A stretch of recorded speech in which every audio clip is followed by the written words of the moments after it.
I think I messed that up. I have to go back into Creepy World.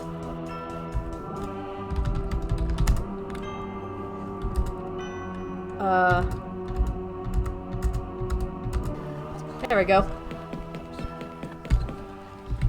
Hi, Creepy World. Hi, Creepy World. How are you? This reminds me a lot of Frambo. I wonder if Frambo got any influence from this. Have you ever played Frambo? I have not. This is what I'm supposed to do, because we were supposed to come in here. This is where all the artifacts are being stored. Unlock door. I couldn't pick that open. Well, no. Use deadbolt. Don't understand what the. Oh my god. Use lock? Oh no, just look. Professor Chahal's antique show was as sparse as its small venue would indicate. A couple of tables were laid out with various trinkets, and a charred rocking chair was the centerpiece. Look, tables. There's some unopened bottles of some kind of soft drink sitting at the end of the table in the corner. On display tables where I recognized one or two Defoe artifacts among the miscellaneous knickknacks. A set of manacles, rescued from no doubt the manor's basement, stood out the most. I spotted the chisel the professor had mentioned next to a pile of books on the north table. Okay. Take chisel. Ooh, chisel. I need to move close. Where the... Okay, is it right here? A loud buzzing played in my ears, and my vision began to cloud as I reached over and laid my hand upon the tool. Oh! Hello! Somewhere in the Atlantic, July 25th, AD, 1789. Mbouta had been a great warrior. In battle, his skill was thought unmatched in all of Africa. He had respect, a great house, a slew of beautiful women, children to make any father proud. But through just one mistake, he had all of it had been torn away. His mistake was standing in by his beloved king when the invaders from the coastal kingdom arrived. Now his great house was in ruin, his women, I'm not saying that word, his children murdered. And for Mbouta, the worst fate of all, sold to the white man in exchange for weapons, shackled with his fellows in the hold of a slave ship. Mbouta was strong, perhaps he could have lived as a slave, but then came the sickness. A simple fever, no doubt, to be gone the next day, and the white man took no chances and threw him overboard. For days, Mbouta drifted, waiting for the black cloud of death to descend. Having lost everything, he now sought only the embrace of a deep and welcome end to a life of betrayed. But in the end, it did not come then.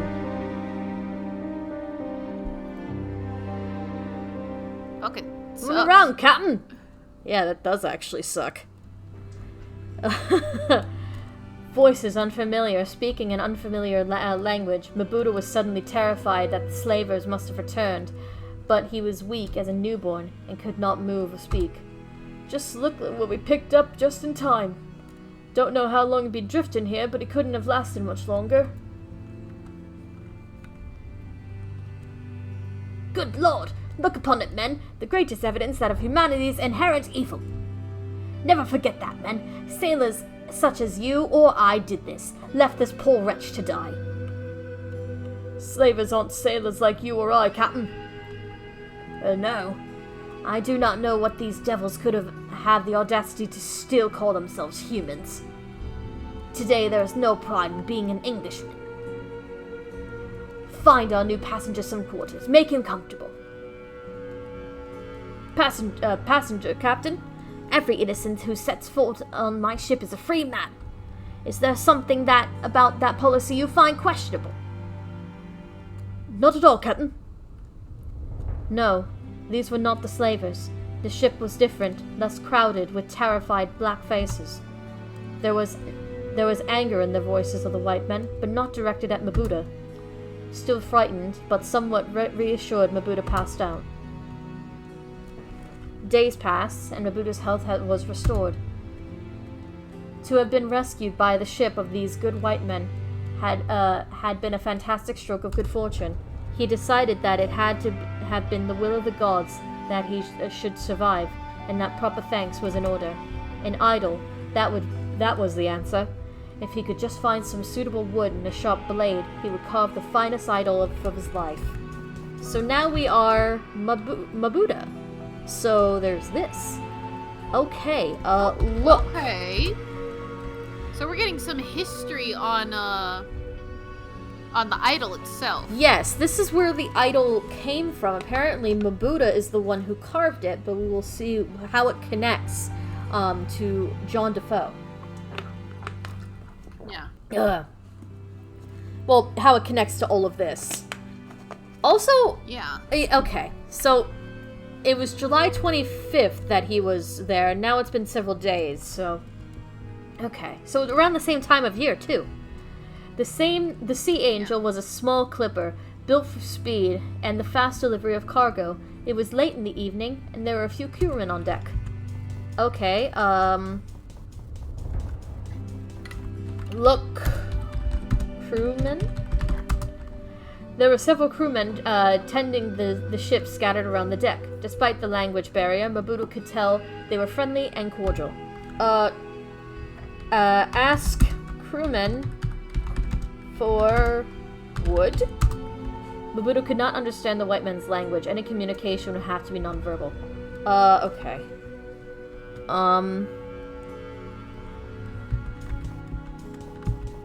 Is there...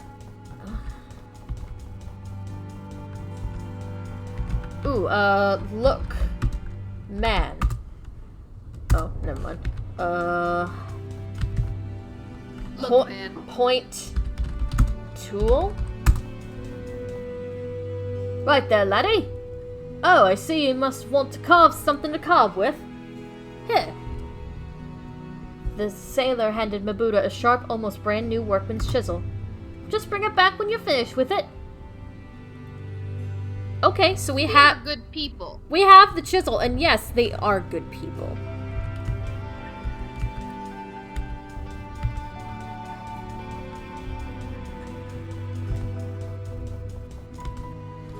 Climb ladder? What does that say? Wait, look. The hold was plunged into almost total darkness. With the memory of the slave ship still recent, Mbouta was unwilling to venture from the light. Does that say O'Malley shipping? Excuse me? Siobhan? You got some splaining to do. Oh my god. Okay, use chisel on crate, I guess? With the chisel and the wood of the crate, Mbouta could finally create his offering. After several hours, Mbouta was very pleased with his result, the fine rendition of his kingdom's god of fertility and good fortune. All that remained now was his return the chisel. Okay, so we don't take the idol take idol? Mbouta decided the idol was fine where it was. There was no need to move it. Okay. Alright, hold on. I'm gonna save again. Yeah, I would save. No. Yes, Daddy. No, Daddy. Yes, Daddy. Why am I saving in flashbacks? Why am I saving in the past? Yeah, that's fine. Go. Good. Okay, cool. Climb ladder. Oh god. Why? What the? Why? What is that sound? Oh my... Oh. Hey, please stop.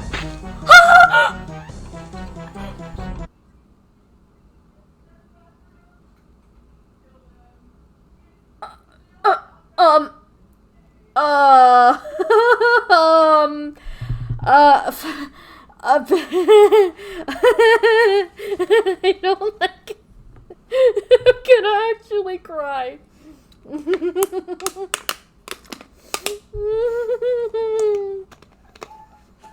Okay. Great! I love it! The vision faded, and I felt myself being hurled forcefully back into the present day. The tall, thin creature, that black-clad ghoul, what was the significance in my predicament? Why did he appear again and again throughout the history and to spread death and horror? There was no connection to the idol's shape or Mbouta's tribal deities. The tall man was no fertility god. He must have been connected to the wood that crate, somehow. There had been a name on the crate. Mbouta hadn't been able to read it, but I, looking through his eyes, had. O'Malley Shipping. Could the owner of that been an ancestor of Siobhan? It was a flimsy possibility, but at that point, my only lead. I resolved to discuss that with Siobhan at the earliest opportunity. No Life, I'm sorry you were tunneled. I'm sorry, I just saw a lot of murder. So, pardon me if I don't... It's okay. It's okay. Save again. The save file will be called Yes, Daddy. Slenderman, why? Slenderman, no. Okay. Slenderman, no. I missed the murder. You missed a lot of murder, okay? You missed a lot of murder. I need a drink. Can I just take this soda? Take soda? Take soda. Just soda. I take the drink with me. Something told me it would come in useful. Okay, great. Thanks. Also, there's another paper. Look, paper. I recognized it from being from the same source as the other under the painting in the lobby. Victim 4, the slave. Yeah, it's a lot, No Life. It is a lot. I'm sorry that you got tunneled, but, anyway. Victim 4, Victim 4. I just said that. Oh, God. Victim 4, the slave. The fourth man who desired judgment was the slave, who had not been brought for Horn's message, and was tormented, and who tormented the wood that was the prince's soul with the sharpened blade. The prince came to him, and he struck the slave down, and he knew the name of the king. And the prince said, "Not one of your household shall I leave alive. Slave, for thrice now I have brought my warning, and any who still fail to heed shall be named as fool and judged most unworthy in our sight." Okay. Cool. Let's go find Siobhan. Open door. Finally! Oh, it's you, Terry. I thought you must have been the waiting staff at last. Oh, hello, Albed. How are you? Talk... Abed, what are you eating? Albed. Oh, talk, Abed, about staff. You haven't seen any of the hotel staff since your first conversation in your room. No, it's very odd. I can only presume the hotel is closing, but it's still light outside. Okay, talk, Abed, about Siobhan. Where's Siobhan? She said she was going to get a drink. I keep telling her it's not right for a girl her age to drink so much. But I know. What do I know about young people these days? You know what, dude? Alright, bye-bye. Is she in the bar, then? Oh, no. Open door? Open door.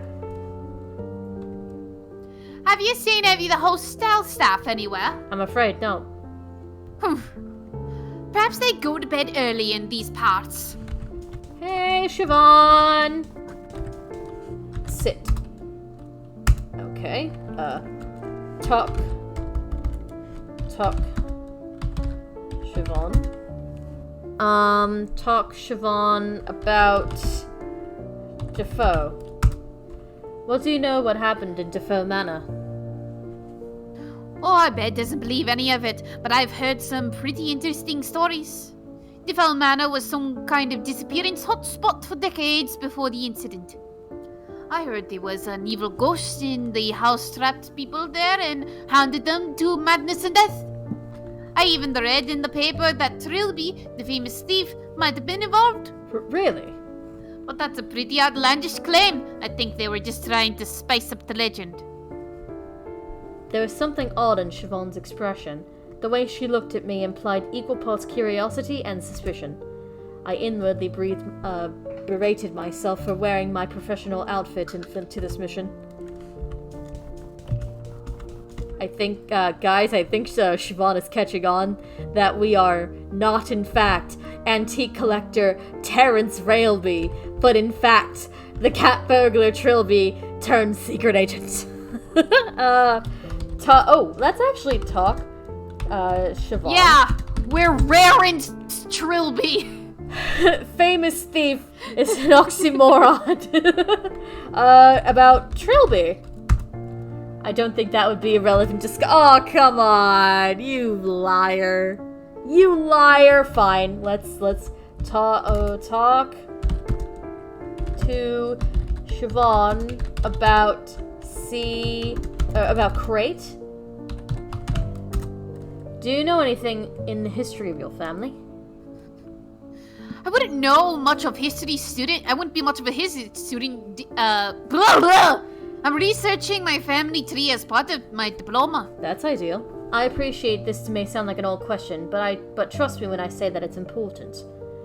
Do your family run a shipping company in the late 18th century? It's an old question. But I do remember reading something about O'Malley shipping. I'd have to check my notes. I left them in my bag.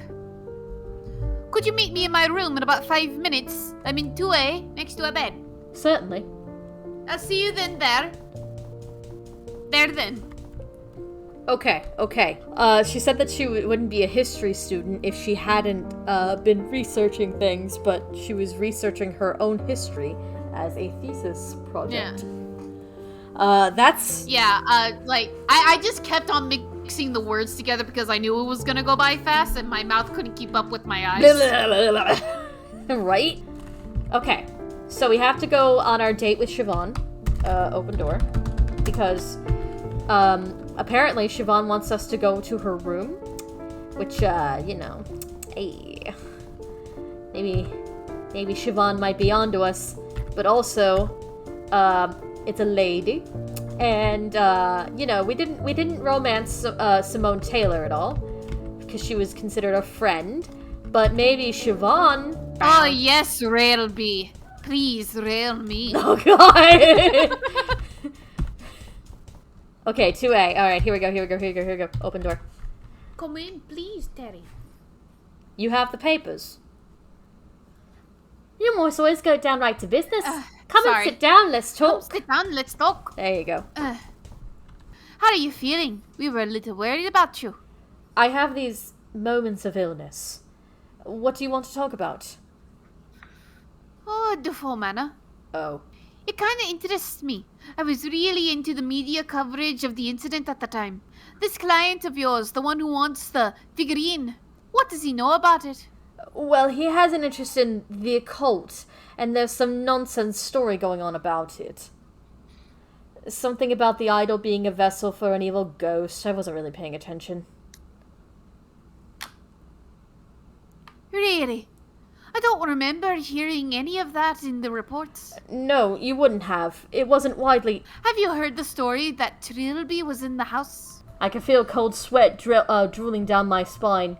Every fibre of my being was concentrating on not giving any outward signs of alarm as Siobhan spoke my secret name with wide-eyed enthusiasm. No one believes it, but Simone Taylor insisted it was right true, right up until, well, she says he saved her life from the house. I think that's a little far-fetched. That's exactly what a bit says. He says a ghost is one thing, but throwing Trilby into it makes it seem silly. Truth be told, I don't think a bed believes in Trilby any more than he does ghosts. He's so grounded in reality. A sensible attitude. Have you always been an antique dealer? Oh my god! Siobhan, please, I came here to talk about... Let me put it another way. Have you ever been an antique dealer? Oh my god. I knew it. The outfit, the hat, the Terry Railby. You're him. You're in Defoe Manor, and now you've come to finish off the ghost. Siobhan. I always knew there was something else. In this world, there was something better, more glamorous just below the surface. Will you take me with you? Listen to me. There's nothing glamorous about what I do. I live in the shadows that threat to consume me every single day. And if you pursue this any further, you're going to walk straight into one. What are you talking about? There's something extremely dangerous in the hotel. I don't know what it is, but... Ah! Oh god. No! Trilby! Oh, Trilby! God, Trilby! Look! Ah! The Shadow Realm has intruded, and the tall man is waiting for me there. Oh my god! Kick! Oh! What?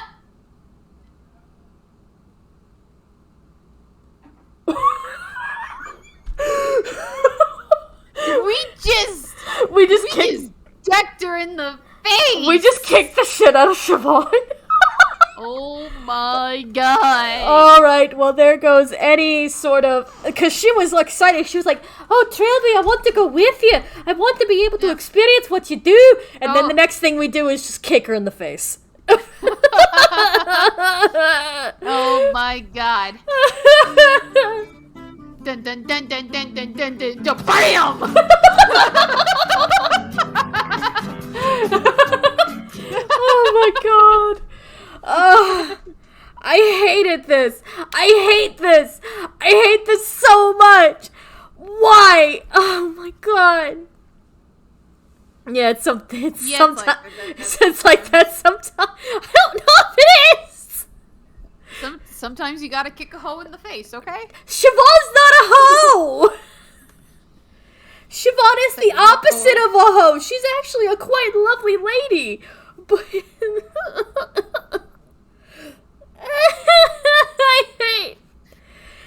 I hate everything about this. So, okay, let me... See, I knew the right answer was to kiss the Slender Man. What would you... No! There's no mouth. There It's is free no... real estate. No, okay, alright. Siobhan was out cold but uninjured. She'd probably be safe here in bed while I continued my investigation. Look. Siobhan. I consider myself lucky that I am not as skilled as an uncombat as I thought. Yeah, because, yeah, look, bag. It was a perfectly ordinary student's backpack for carrying books and personal possessions. Look in bag. Come on. Do we have to open the bag? Open bag. Under the circumstances, Siobhan probably wouldn't mind. There are a few textbooks, a half-empty water bottle, and a large folder marked O'Malley family history. Thus I decided it was my query. I flipped through the pages until I reached the information relevant to the 18th century and read my discoveries aloud. The Liverpool-based O'Malley Shipping Company ran for 3 generations of the family to the mid-late 18th century until the loss of one of their clippers drove the company to bankruptcy. Oh. The owner at the time, Jacob O'Malley, placed the blame somewhat irrationally on the shipping crate, which the family legend alleged to be haunted, and that had been on the ship at the time. Fuck. Great. There are numerous tales of bizarre events surrounding the crate, and one story of the crate's origin is no less mysterious. It goes that a strange young man came to a carpenter's at Liverpool dockyard to a very expensive harpsichord, which he insisted be smashed up and the wood be used for whatever purposes the carpenter desired. It would be a creepy instrument, wouldn't it? He refused to leave until the instrument had been utterly broken into its component parts in front of his eyes, and the wood sent to be made into crates for O'Malley shipping. When passed for his name, the man identified himself as one Jack Verhorn. Oh! Great!